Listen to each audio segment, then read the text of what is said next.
অনুষ্ঠিত হয়ে গেল ইউএফা চ্যাম্পিয়ন্স লিগের শেষ ১৬র ড্র। শেষ ১৬তে রিয়াল মাদ্রিদের সামনে কঠিন প্রতিপক্ষ থাকলেও বার্সেলোনার পথটা সহজ।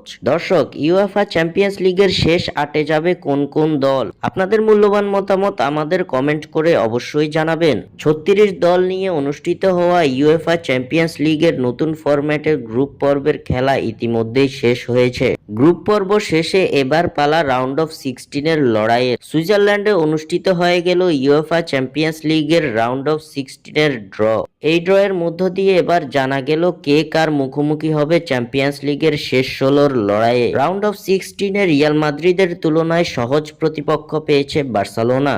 রাউন্ড অফ 16-এর ড্রয়ে নকআউট পেস প্লে অফ থেকে উঠে আসা রিয়াল মাদ্রিদ পেয়েছে অ্যাটলেটিকো মাদ্রিদকে। নগর প্রতিদ্বন্দ্বীদের বিপক্ষে নকআউট পর্বের খেলা খেলতে হবে রিয়াল মাদ্রিদকে।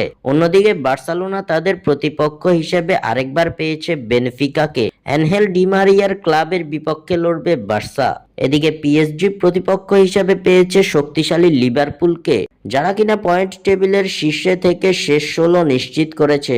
আর্জেন্টাইন গোলরক্ষক এমিলিয়ানো মার্টিনেজের অ্যাস্টন ভিলার প্রতিপক্ষ ক্লাব ব্রুজ। আরেক প্রিমিয়ার লিগ জায়ান্ট আর্সেনালের প্রতিপক্ষ পিএসবি। জার্মান জায়ান্ট মিউনিকের প্রতিপক্ষ বায়ার লেভারকুজেন। বরুসিয়া ডর্টমুন্ডের প্রতিপক্ষ লিলে। লাউতারো মার্টিনেজের ইন্টার মিলান প্রতিপক্ষ হিসাবে পেয়েছে ফেয়নর্ডকে। স্বাক্ষর থেকে সাদবিন ইসলাম।